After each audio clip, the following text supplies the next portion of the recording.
ओम शांति। आज दीपावली है और इस दीपावली के शुभ अवसर पर आप सभी आत्मिक स्नेही भाई बहनों को दीपावली की ढेरों ढेर शुभकामनाएं। जैसे एक दिए को जलाने के लिए इसमें घृत की आवश्यकता होती है और जो घृत कम होता है तो बत्ती हिलने डुलने लग जाती है और बुझने की कगार पर आ जाती है। ठीक ऐसे ही परमपिता परमात्मा ने हम सर्व मनुष्य आत्माओं के लिए यही कहा है कि बच्चे, आपका जो ज्ञान घृत है वो ज्ञान घृत अब इस आत्मरूपी बत्ती से कम हो रहा है, कम हो गया है। तो मैं आया हूँ इस ज्योति में ज्ञान घृत डालने के लिए, जिससे आपका ये दिया वापस जल जाएगा और आप सच्ची दिवाली मना पाएंगे। तो यदि आपने अपने आत्मरूपी दिए में परमात्मा ज्ञान घृत डाल लिया है तो आप औरों की ज्योति को भी जलाएं और हर एक दिन एक दिया जलाएं। आज 12 नवंबर 2023 के रविवार का मुरली है। अव्यक्त बाप दादा की वाणी है और रिवाइज है 22/3/96 मधुबन। 22 तारीख की मुरली है, मार्च मास की 96 की मुरली है। ब्राह्मण जीवन की पर्सनालिटी, सब प्रश्नों से पार, सदा प्रसन्न चित्त रहना। आज सर्व प्राप्ति दाता बाप दादा अपने सर्व प्राप्ति स्वरूप बच्चों को देख रहे हैं। बाप दादा द्वारा प्राप्तियां तो बहुत हुई हैं, जिसका अगर वर्णन करो तो बहुत हैं, लेकिन लंबी लिस्ट बताने के बजाय यही वर्णन करते हो कि आप प्राप्त नहीं कोई वस्तु इस ब्राह्मण जीवन में। तो बाप दादा देख रहे हैं कि प्राप्तियां तो बहुत हैं, लंबी लिस्ट है ना। तो जिसको सर्व प्राप्तियां हैं उसकी निशानी प्रत्यक्ष जीवन में क्या दिखाई देगी वह जानते हो ना। सर्व प्राप्तियों की निशानी है सदा उसके चेहरे और चलन में प्रसन्नता की पर्सनालिटी दिखाई देगी, मुस्कान है ना।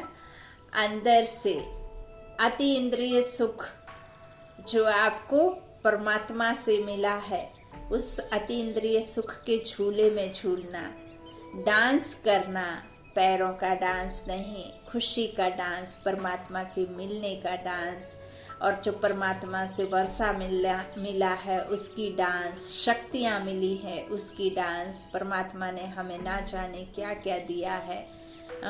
स्वमान तो इतने हैं कि उसकी लिस्ट निकालें तो पूरा दिन छोटा पड़ जाए। तो इसीलिए बाप दादा कहते हैं कि जिसके चेहरे पर सदा प्रसन्नता, चलन में, पर्सनालिटी में, सब में ये दिखाई दे, चेहरे से, एक्सप्रेशन से, उसको ही ब्राह्मण कहेंगे। तो पर्सनालिटी ही किसी को भी आकर्षित करती है। तो सर्व प्राप्तियों की निशानी प्रसन्नता की पर्सनालिटी है, जिसको संतुष्टता भी कहते हैं। लेकिन आजकल चेहरे पर जो सदा प्रसन्नता की झलक देखने में आवे वह नहीं दिखाई देती। कभी प्रसन्न चित्त और कभी अप्रसन्न चित्त, प्रश्न चित्त, कभी प्रसन्न चित्त और कभी प्रश्न चित्त। जो प्रश्न चित्त है वो कभी प्रसन्न चित्त हो नहीं सकता। दो प्रकार के हैं, एक है जरा सा परिस्थिति आई तो प्रश्न चित्त, क्यों, क्या, कैसे, कब, ये नहीं होना था, ये क्यों हो रहा है, ये तो बताया ही नहीं गया था, ये फिर भी हो रहा है, ये तो ठीक नहीं है, ऐसे नहीं, ऐसा होना था। तो यह प्रश्न चित्त और प्राप्ति स्वरूप सदा प्रश्न चित्त होंगे।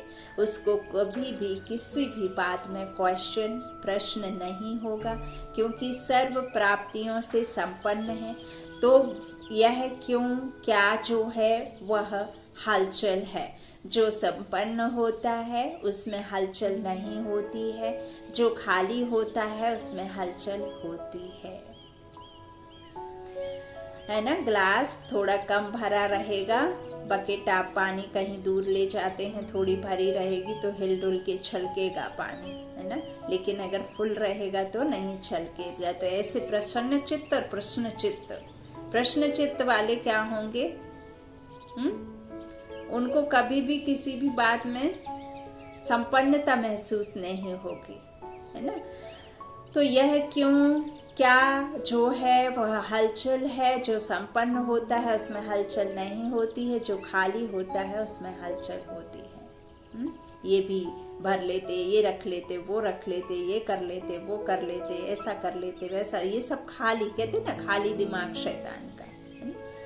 तो इसीलिए परमात्मा कहते हैं कि अपने लक्ष्य को इतना कहना चाहिए कि टारगेट में रखो उसको, अपने लक्ष्य को, कि आपको व्यर्थ के लिए जगह ही ना रह जाए, है ना। तो इसी तरह से प्रश्नों की दुनिया में नहीं, प्रसन्न की दुनिया में जाना है। प्रसन्न चित्त रहने के लिए प्रश्न को खत्म करना होगा। यदि परमात्मा ने कहा है कि इस दुनिया में जो भी हो रहा है यह एक बेहद का ड्रामा है, ये ड्रामा चल रहा है और ये आप चाहे ना चाहे होना ही है। प्रकृति परिवर्तनशील है, हर एक वस्तु, हर एक चीज जो है कहना चाहिए सब चीजों का परिवर्तन जरूर है, परिवर्तनशील है ना दुनिया। तो ये परिवर्तन ही चल रहा है और ये महाकल्याणकारी युग है, तो इसमें कोई प्रश्न करने की बात नहीं। बाबा कहते हैं तो अपने आप से पूछो कि मैं सदा प्रसन्न चित्त रहती व रहता हूँ, कभी कभी नहीं सदा। 10 वर्ष वाले तो सदा होंगे या नहीं? हाँ, नहीं करते, सोच रहे हैं। प्रसन्नता अगर कम होती है तो उसका कारण प्राप्ति कम, और प्राप्ति कम का कारण कोई ना कोई इच्छा है। इच्छा का फाउंडेशन ईर्ष्या और अप्राप्ति है। बहुत सूक्ष्म इच्छाएं अप्राप्ति की तरफ खींच लेती हैं, फिर रॉयल रूप में यही कहते हैं कि मेरी इच्छा नहीं है, लेकिन हो जाए तो अच्छा है। लेकिन जहाँ अल्पकाल की इच्छा है वहाँ अच्छा हो नहीं सकता। तो चेक करो, चाहे ज्ञान के जीवन में, ज्ञान के रॉयल रूप की इच्छाएं, चाहे मोटे रूप की इच्छाएं, अभी देखा जाता है कि मोटे रूप की इच्छाएं समाप्त हुई हैं, लेकिन रॉयल इच्छाएं ज्ञान के बाद सूक्ष्म रूप में रही हुई हैं। वह चेक करो, क्योंकि बाप दादा अभी सभी बच्चों को बाप समान, संपन्न, संपूर्ण बनाने चाहते हैं। जिससे प्यार होता है उसके समान बनना कोई मुश्किल बात नहीं होती है। परमात्मा हमें इच्छाओं का नाश नहीं करने कहते, इच्छाओं को खत्म नहीं करते, बल्कि जो आपके पास में है उससे संतुष्ट रहना सिखाते हैं, और जो मिला है उसमें कैसे आप संतुष्ट रह सकते हैं वो परमात्मा हमें बताते हैं। तो आपके कर्मों के हिसाब से आपको मिलता है। परमात्मा तो कभी दुख नहीं देता है। तो बाबा कहते हैं बाप दादा से सबका बहुत प्यार है या प्यार है? बहुत प्यार है या प्यार है? बहुत प्यार है, पक्का। तो प्यार के पीछे त्याग करना या परिवर्तन करना क्या बड़ी बात है, हाँ? जिसे आप लव करते हैं उसके लिए बिना किसी शर्त के बहुत कुछ करते हैं, है ना। कितना कुछ करता है एक आशिक माशूक, हाँ? कितने कुछ करते, एक दूसरे पर कुर्बान जाते हैं, रीति रिवाज छोड़ देते हैं, माता पिता को छोड़ देते हैं, क्या कुछ नहीं कर गुजरते हैं, है ना।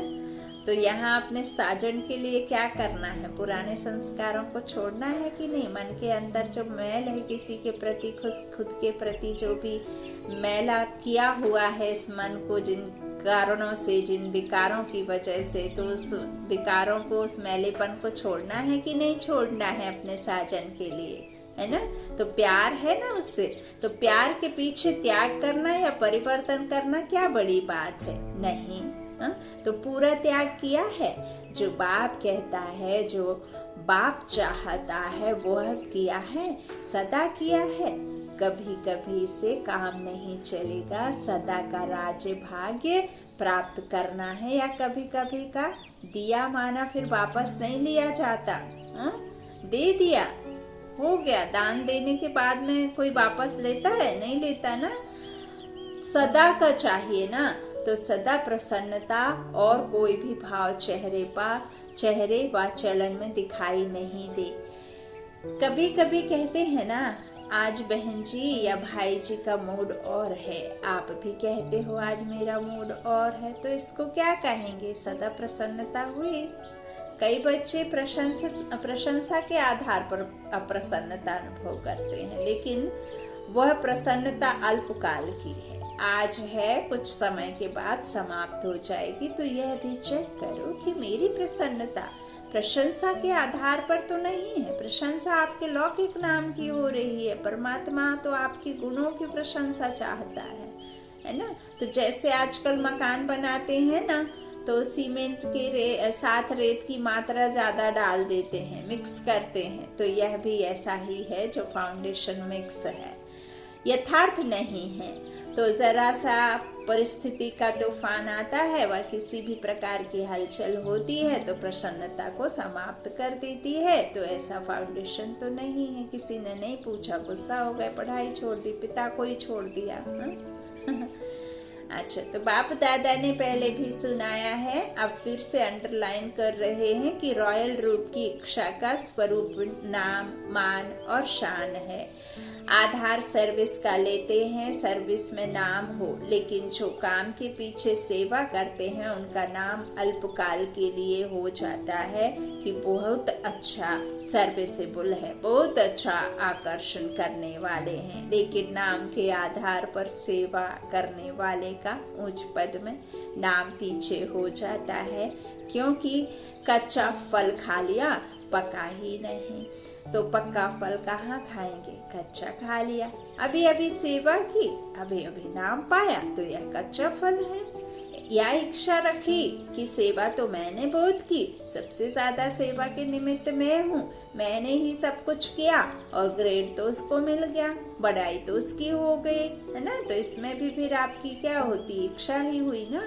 तो ये नाम के आधार पर सेवा हुई, इससे कहेंगे कच्चा फल खाने वाले। तो कच्चे फल में ताकत होती है क्या?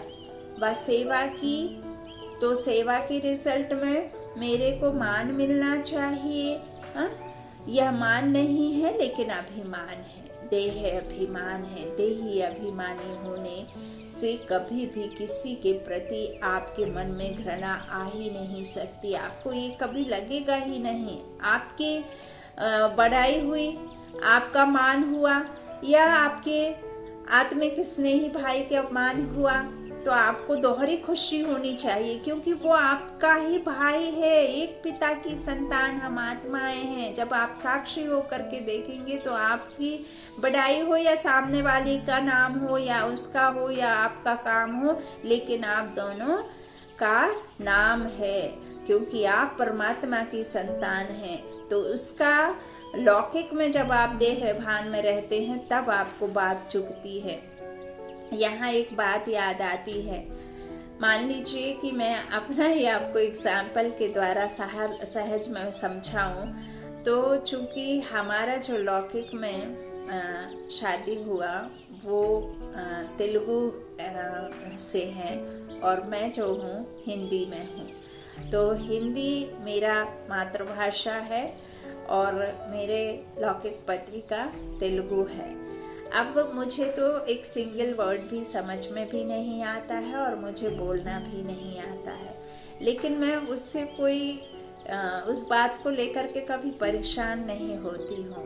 कारण ये है कि कोई मान लीजिए कि एक कोई साउथ इंडियन बात कर रहा है, आपके बगल में ही खड़ा है ना, और मान लीजिए कि आपको नहीं आती है, लेकिन वो आपके बारे में इतना बुरा भला कह रहा है, इतना बुरा भला कह रहा है कि इतना गंदा गंदा मतलब शब्द यूज कर रहा है जो आप समझ नहीं पा रहे हैं और आपको वो सुनाई भी नहीं दे रहा है। क्यों सुनाई नहीं दे रहा है? क्योंकि आपको वो भाषा पता ही नहीं है जिस भाषा में आपके बारे में बात की जा रही है। अब उसी बात के दौरान जो आपका लौकिक नाम है, उस लौकिक नाम को ले लिया। भले वो लैंग्वेज दूसरी थी लेकिन नाम तो सेम ही लेना पड़ेगा। तो जैसे ही आपका नाम लिया और आपने दिमाग को चलाना शुरू कर दिया और दिमाग को चलाना शुरू किया कि ना जाने उसने तो क्या क्या कहा होगा। अब उसने भले ही अच्छा कहा हो और बुरा कहा हो, वो ही जानता होगा, क्योंकि आपको कुछ भी नहीं आता, आपको उसका ABCD नहीं बनता है। चूंकि आप सिर्फ क्या करेंगे, अब मंथन करना शुरू करेंगे कि उसने आपको पक्का कुछ गाली कही होगी या आपके किसी काम पर छींटाकशी करी होगी या किसी न किसी तरीके से आपके बारे में बुराई ही की होगी। यदि उसने भलाई करी होगी तो आपको क्या पता। तो ऐसे ही है कि बहुत खुशी होती है कि अच्छा ही है, कम से कम इस एक टॉपिक से तो हम दूर हैं। ना ही समझ में आए तो अच्छा है, कल के लिए कभी बुराइयां कुछ होए, कुछ सुनने में मिल जाए तो और हम बेवजह अपना विचार सागर मंथन जो है परमात्मा से हट करके और व्यर्थ में चले जाते हैं। तो अच्छा ही है ना। आपका नाम लिया तो आपके इस नाम पर बात आ गई। आत्मा जब तक उस बात से अनजान थी, है ना, आत्मा में कोई बात नहीं लगती, आत्मा को कोई पानी भिगा नहीं सकता, बाबा कहते हैं ना, आग जला नहीं सकती, चाकू काट नहीं सकता, कोई बात उसे कैसे लग सकती है। तो आपका जो भी सोचना है, मानना है, समझना है, तो वो समझो ना जो आपको अच्छा लगता है, जो परमात्मा कहते हैं, जो परमात्मा समझाते हैं, जो परमात्मा महावाक्यों को कहते हैं। परमात्मा कहते हैं साक्षी दृष्टा होकर के देखो, आत्मा आत्मा भाई है, आपकी बड़ाई हो उसकी बड़ाई हो, है तो आप ही ना, आपका ही भाई है ना, एक पिता की संतान है, तो खुशी होनी चाहिए। और आपको तो बाबा मिला है, आपको और से क्या लेना देना है। तो बाबा इसी तरह से बैठ बच्चों को समझाते हैं, कहते हैं कि इस तरह से कच्चा फल नहीं खाना है। हा? तो यह मान नहीं है लेकिन अभिमान है। जहाँ अभिमान है वहाँ प्रसन्नता रह नहीं सकती। सबसे बड़ा शान बाप दादा के दिल में शान प्राप्त करो। आत्माओं के दिल में अगर शान मिल भी गया तो आत्मा स्वयं ही लेने वाली है, मास्टर दाता है, दाता नहीं। तो शान चाहिए तो सदा बाप दादा के दिल में अपना शान प्राप्त करो। ये सब रॉयल इच्छाएं प्राप्ति स्वरूप बनने नहीं देती हैं, इसलिए प्रसन्नता की पर्सनालिटी सदा चेहरे और चलन में दिखाई नहीं देती है। किसी भी परिस्थिति में प्रसन्नता की मूड परिवर्तन होती है तो सदा काल की प्रसन्नता नहीं कहेंगे। ब्राह्मण जीवन की मूड सदा चीयरफुल और केयरफुल, मूड बदलना नहीं चाहिए। फिर रॉयल रूप में कहते हैं आज मुझे बड़ी एकांत चाहिए। क्यों चाहिए? क्योंकि सेवा बा परिवार से किनारा करना चाहते हैं और कहते हैं शांति चाहिए, एकांत चाहिए। आज मूड मेरा ऐसा है तो मूड नहीं बदली करो। कारण कुछ भी हो लेकिन आप कारण को निवारण करने वाले हो। एडजस्ट करना है ना, एक्सेप्ट करना है। तो आप निवारण करने वाले हो कि कारण में आने वाले हो, निवारण करने वाले। ठेका क्या लिया है? कॉन्ट्रैक्टर हो ना। तो क्या कॉन्ट्रैक्ट लिया है कि प्रकृति की मूड भी चेंज करेंगे, प्रकृति को भी चेंज करना है ना। तो प्रकृति को परिवर्तन करने वाले अपने मूड को नहीं परिवर्तन कर सकते। मूड चेंज होती है कि नहीं? कभी कभी होती है। फिर कहेंगे सागर के किनारे पर जाकर बैठते हैं, वहाँ पीसफुल होता है, शांति मिलती है, कोई किसी तरह का बकवास नहीं मिलती है। अरे आप अंदर झांको, जिस शांति को आप यहाँ वहाँ दर दर भटक रहे हो, ढूंढ रहे हो, वो बाहर की शांति अंदर की शांति से बेहतर नहीं होती है। हा? बाहर की शांति से शांति नहीं मिलेगी, अंदर की शांति से शांति मिलेगी, क्योंकि आप हो ही शांत। तो इस तरह से वहाँ ज्ञान सागर, वहाँ बैठ कर के सागर के किनारे कुछ नहीं, ज्ञान सागर नहीं, स्थूल सागर। तो ऐसे मूड चेंज नहीं होगी। बाबा क्या कहते हैं कि सागर किनारे जाकर बैठते हैं, ज्ञान सागर नहीं, स्थूल सागर। सिर्फ इन आँखों से देखने वाला, उससे आपके अंदर का कोई अशांति नहीं चली जाती है ना। शांति तो ज्ञान सागर, प्रेम के सागर, शांति के सागर के पास बैठना है। फॉरेनर्स ऐसे करते हैं ना, या कहेंगे आज पता नहीं अकेला अकेला लगता है, तो बाप का कंबाइंड रूप कहाँ गया? अकेले आप हो ही नहीं सकते, कंबाइंड रूप कहाँ गया? मैं और मेरा बाबा, मैं और मेरा बाबा, मैं और मेरा बाबा, मैं आत्मा परमात्मा, लाइट माइट हाउस। तो इस तरह से अकेला नहीं, कंबाइंड रूप कहाँ गया? अलग कर दिया, कंबाइंड से अकेले हो गए। क्या इसी को प्यार कहा जाता है?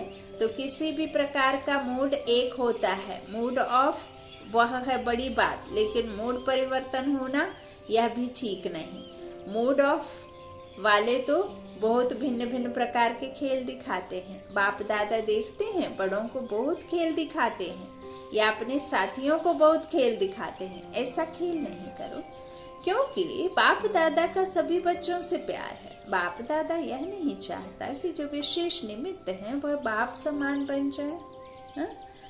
और बाकी बने या नहीं बने, नहीं। बाप दादा कभी नहीं ऐसा सोचते कि वरिष्ठ दादियां जाकर के उधर एडवांस पार्टी में जाकर के बैठ गई या बैठ जाएं, या फिर वो बच्चे जो उनके सामने हैं तो वो जाकर के महाराजा महारानी बन जाए और तुम प्रजा में चले जाओ। बाबा ने एक के द्वारा एक सा ज्ञान, एक सी पढ़ाई, एक समय पर ही पढ़ाई, और बिल्कुल सबके लिए बराबर खजाने खोल रखे। अखुट खजाना है, भाग्य के रेखा खींचने की कलम तुम्हारे हाथ में दे रखी है। खींच लो जितना खींचना है, जितना खींचना है खींच लो, कोई रुकावट नहीं है।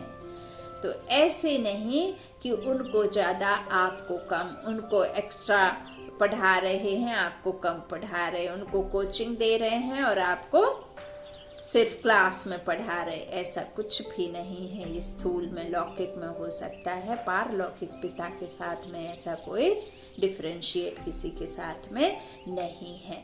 तो बाबा कहते हैं, बाप दादा क्या कह रहे हैं कि वह बाप समान बन जाए और बाकी बने या नहीं बने, नहीं, सबको समान बनाना ही है। यही बाप दादा का प्यार है। तो प्यार का रेस्पॉन्ड देने आता है कि नाज नखरे से रिटर्न करते हो। कभी नाज नखरे दिखाते और कभी समान बन के दिखाते हैं। अभी वह समय समाप्त हुआ।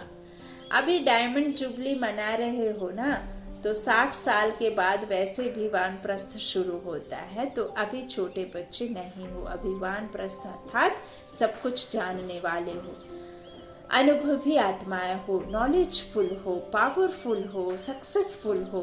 देखो बाबा ने क्या कहा, अनुभवी हो, आत्माएं हो, नॉलेजफुल हो, पावरफुल हो, सक्सेसफुल हो। जैसे सदा नॉलेजफुल हो ऐसे पावरफुल और सक्सेसफुल हो, सक्सेसफुल भी हो ना। कभी कभी सक्सेसफुल क्यों नहीं होते, इसका कारण क्या है? वैसे सफलता आप सबका जन्म सिद्ध अधिकार है, कहते हो ना, सिर्फ कहते हो या मानते भी हो? तो क्यों नहीं सफलता होती है? कारण क्या है? जब अपना जन्म सिद्ध अधिकार है तो अधिकार प्राप्त होने में, अनुभव होने में कमी क्यों? कारण क्या?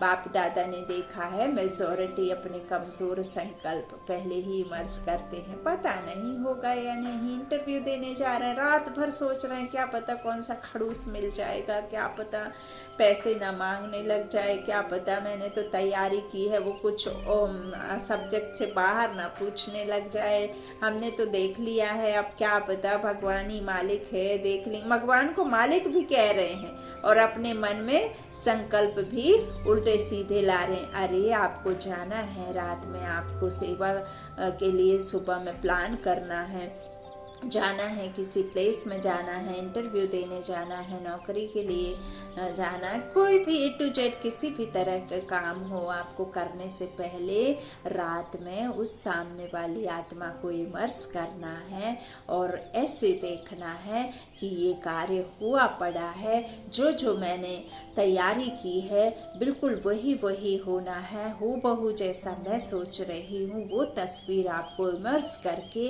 वो पिक्चर सामने ला करके आपको पहले ही सक्सेस हो जाना है। ऐसे ही आप सेवा में भी जाओ तो सामने वाली आत्मा नहीं सुनेगी, बाबा तो ऐसे कहते, बाबा वैसे कहते, लेकिन आजकल तो लोग मानते नहीं। क्यों?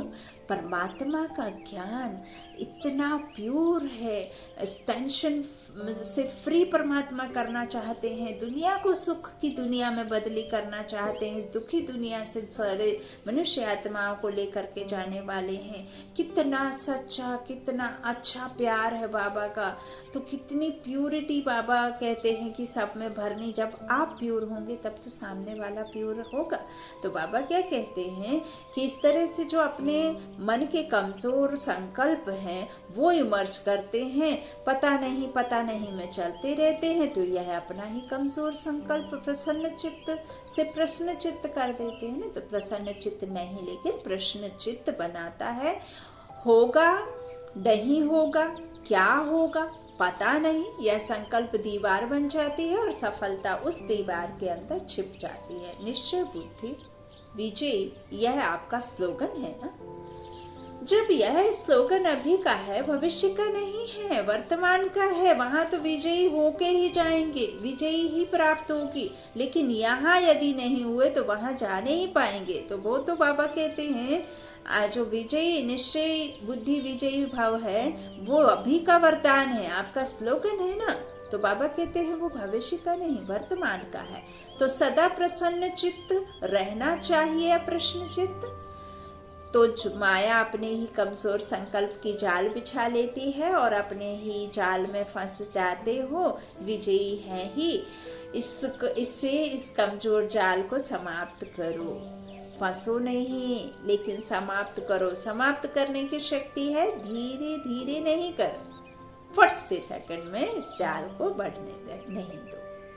अगर एक बार भी इस जाल में फंस गए हो ना तो निकलना बहुत मुश्किल है। विजयी मेरा बर्थ राइट है, सफलता मेरा बर्थ राइट है। यह बर्थ राइट परमात्मा बर्थ राइट है, इसको कोई छीन नहीं सकता। ऐसा निश्चय बुद्धि सदा प्रसन्न चित्त और सोता रहेगा, मेहनत करने की भी जरूरत नहीं। असफलता का दूसरा क्या कारण है? आप लोग दूसरों को भी कहते हो कि समय, संकल्प, संपत्ति सब सफल करो। तो सफल करना अर्थात सफलता पाना। सफल करना ही सफलता का आधार है। अगर सफलता नहीं मिलती तो जरूर कोई ना कोई खजाने को सफल नहीं किया है, तब सफलता नहीं मिली। खजानों की लिस्ट तो जानते हो ना, तो चेक करो कौन सा खजाना सफल नहीं किया, व्यर्थ गंवाया, तो स्वतः ही सफलता प्राप्त हो जाएगी। यह वर्षा भी है तो वरदान भी है। सफल करो और सफलता पाओ। तो सफल करना आता है कि नहीं? तो सफलता मिलती है, सफल करना है बीज और सफलता है फल। अगर बीज अच्छा है तो फल नहीं मिले, यह हो ही नहीं सकता। सफल करने के बीज में कुछ कमी है तब सफलता का फल नहीं मिलता। तो क्या करना है? ध्यान से सुनना है। सदा प्रसन्न चित्त की पर्सनालिटी में रहो। प्रसन्न चित्त रहने से बहुत अच्छे अनुभव करेंगे। वैसे भी कोई को प्रसन्न चित्त देखते हो तो कितना अच्छा लगता है, उसके संग में रहना, उसके साथ बात करना, बैठना कितना अच्छा लगता है। और कोई प्रसन्न प्रश्न चित्त वाला आ जाए तो तंग हो जाएंगे, भाग लेंगे वहां से। तो यह लक्ष्य रखो, क्या बनना है? प्रश्न चित्त नहीं, प्रसन्न चित्त। आज सीजन का लास्ट दिन है, तो लास्ट में क्या किया जाता है? कोई यज्ञ भी रचते हैं तो लास्ट में क्या करते हैं? स्वाहा करते हैं। तो आप क्या करेंगे? प्रश्न चित्त को स्वाहा करो, हर एक प्रश्न को खत्म करो। यह क्यों होता है, यह क्या होता है, नहीं, नॉलेजफुल हो ना, तो क्यों क्या नहीं। तो आज से यह व्यर्थ प्रश्न स्वाहा। आपका भी टाइम बचेगा और दूसरों का भी टाइम बचेगा, दादियों का भी टाइम इसमें जाता है। यह क्यों, यह क्या, यह कैसे, तो यह समय बचाओ। इकोनॉमी कहा ना बाबा ने टाइम का, तो अपना भी और दूसरों का भी बचत का खाता जमा करो। फिर 21 दिन आराम से खाओ पियो मौज करो, वहाँ जमा नहीं करना पड़ेगा। तो स्वाहा किया कि सोचेंगे, सोचना है, भले सोच लो, अपने से पूछ लो यह कैसे होगा, यह कर सकेंगे या नहीं। यह 1 मिनट में सोच लो, पक्का काम कर लो। अपने से जितने भी प्रश्न पूछने हो वह 1 मिनट में पूछ लो। पूछ लिया, स्वाहा भी कर लिया, या सिर्फ प्रश्न पूछ लिया, आगे के लिए प्रश्न खत्म। 1 मिनट साइलेंस के बाद खत्म किया। हाँ जी, ऐसे ही नहीं हाँ जी कर लेना है। जब बहुत काल का अनुभव है कि प्रश्न चित्त अर्थात परेशान होना और परेशान करना अच्छी तरह से अनुभव है ना, तो अपने निश्चय और जन्म सिद्ध अधिकार की शान में रहो तो परेशान नहीं होंगे। जब इस शान से परे होते हैं तभी परेशान होते हैं, समझा? अच्छी तरह से समझा कि अभी कहेंगे हाँ समझा, और फॉरेन में जाएंगे तो कहेंगे मुश्किल है, कहेंगे ऐसे तो नहीं। अच्छा, 1 सेकंड में या शरीरी बनना, यह पाठ पक्का है। आत्मा कहा और आत्मा में टिक गए, पक्का है। अभी अभी विस्तार, अभी अभी सार में समा जाओ। बाप दादा ने ड्रिल कराई। अच्छा, इस अभ्यास को सदा साथ रखना। चारों ओर के सर्व प्रश्न चित्त से परिवर्तन होने वाले, सदा प्रसन्न चित्त के पर्सनालिटी वाले श्रेष्ठ आत्मा, सदा अपने विजय और जन्म सिद्धाधिकार के स्मृति में रहने वाले स्मृति स्वरूप विशेष आत्मा, सदा सफल करने से सहज सफलता का अनुभव करने वाले बाप के समीप आत्माओं, बाप दादा का याद प्यार और नमस्ते नमस्ते नमस्ते। जो डबल विदेश के चारों ओर के 10 वर्ष वाले बच्चे हैं उन्हों को विशेष मुबारक और याद प्यार। शुक्रिया शुक्रिया दादियों से। बाप दादा को आप परिवार के सिरताज निमित्त आत्माओं के लिए सदा जीते रहो, उड़ते रहो और उड़ाते रहो। यह संकल्प सदा रहता है। अपने योग की तपस्या के शक्ति से शरीरों को चला तो रहे हो, लेकिन आपसे ज्यादा बाप दादा को होना रहता है। इसलिए समय प्रमाण फास्ट चक्कर नहीं लगाओ, आराम से जाओ। देखो दादियों का कह रहे हैं बाबा कि तपस्या की शक्ति से शरीरों को चला तो रहे हो, लेकिन आपसे ज्यादा बाप दादा को होना रहता है। इसलिए समय प्रमाण फास्ट चक्कर नहीं लगाओ, आराम से जाओ और आओ, क्योंकि दुनिया की परिस्थितियां भी फास्ट बदल रही हैं। इसलिए सेवा की बाप दादा मना नहीं करते हैं, लेकिन बैलेंस, सभी के प्राण आपके शरीरों में हैं, सभी के प्राण आपके शरीरों में हैं। तन ठीक है तो सेवा भी अच्छी होती जाएगी। देखो बाबा कहते हैं ऐसा कौन होगा जो, देखो आपके पास में 24 घंटे हैं, बाबा ने 24 घंटों को 48 घंटे में कैसे बदला।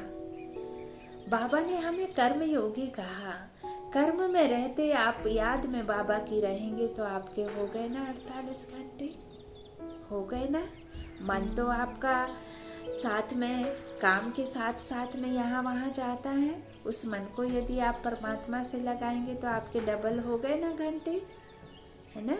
तो देखो शरीर आधार लेकर के ही परमात्मा के पास आपको पहुंचाएगा। बिना शरीर के आप ईश्वर की प्राप्ति नहीं कर सकते हैं। शरीर छूट जाने के बाद आपको कोई नहीं मिलता है। मुक्त अवस्था में आत्मा भले ही दूसरा शरीर लेकर के कहीं और वही संस्कार लेकर के दुखी हो जाएगी, लेकिन परमात्मा जो संगम युग पर आपको इस आधार के द्वारा मिलता है, तो बाबा कहते इसे भी ख्याल रखना है, इसका भी ध्यान रखना है, इसको भी स्वस्थ रखना है। ये स्वस्थ नहीं रहेगा तो बीमारी में दिमाग लगा रहेगा, मेरे पास कब आओगे। तो दादियों के लिए कहा है, आज की सभी के प्राण आपके शरीरों में है, तन ठीक है तो सेवा भी अच्छी होती जाएगी। इसलिए सेवा खूब करो, लेकिन ज़्यादा धक्का नहीं लगाओ, थोड़ा धक्का लगाओ। ज़्यादा धक्का लगाने से क्या होगा? क्या होता है? बैटरी स्लो हो जाती है। इसलिए बैलेंस अभी से रखना आवश्यक है। ऐसे नहीं सोचो यह वर्ष तो कर लें, दूसरा वर्ष पता नहीं क्या है। नहीं, जीना है और उड़ाना है। अभी तो आपका पार्ट है ना, तो अपने पार्ट को समझकर धक्का लगाओ, लेकिन बैलेंस में धक्का लगाओ। ठीक है, फास्ट नहीं बनाओ, 2 दिन यहाँ है तो तीसरे दिन वहाँ है, नहीं, अभी वह टाइम नहीं है। जब ऐसा टाइम आएगा तो एक दिन में 4 स्थान पर भी जाना पड़ेगा, लेकिन अभी नहीं, है ना। फ्लाइट आदि पहले नहीं थे, अब तो चल गए ना। अच्छा, वरदान है, दिव्य गुणों के आह्वान द्वारा सर्व गुणों की आहुति देने वाले संतुष्ट आत्मा भव। जैसे दीपावली पर विशेष सफाई और कमाई का ध्यान रखते हैं, ऐसे आप भी सब प्रकार की सफाई और कमाई का लक्ष्य रख संतुष्ट आत्मा बनो। संतुष्टता द्वारा ही सर्व दिव्य गुणों का आह्वान कर सकेंगे। फिर अब गुणों की आहुति स्वतः हो जाएगी। अंदर जो कमजोरियाँ, कमियाँ, निर्बलता, कोमलता रही हुई है, उन्हें समाप्त कर अब नया खाता शुरू करो और ये नए संस्कारों के नए वस्त्र धारण कर सच्ची दीपावली मनाओ। स्लोगन है, बाप के आज्ञाकारी होकर रहो तो गुप्त दुआएं समय पर मदद करती रहेंगी। बाप दादा के आज्ञाकारी होकर रहो तो गुप्त दुआएं समय पर मदद करती रहेंगी। अच्छा, ओम शांति। शुक्रिया बाप दादा, आप सभी को सच्ची दिवाली की ढेरों ढेरों शुभकामनाएं। बहुत जल्द वो समय आया कि आया ही पड़ा है। ये तन भी आपको कैसा मिल जाएगा? बाबा कहते हैं नया है, नए वस्त्र मिल जाएंगे। नया वस्त्र पहन करके दिवाली मनाते हैं ना, तो बाबा कह रहे हैं वस्त्र भी नया मिल जाएगा, लेकिन सबसे पहले आपको घर की सफाई करनी है, मन के कोने कोने को साफ करना है। अच्छा, ओम शांति।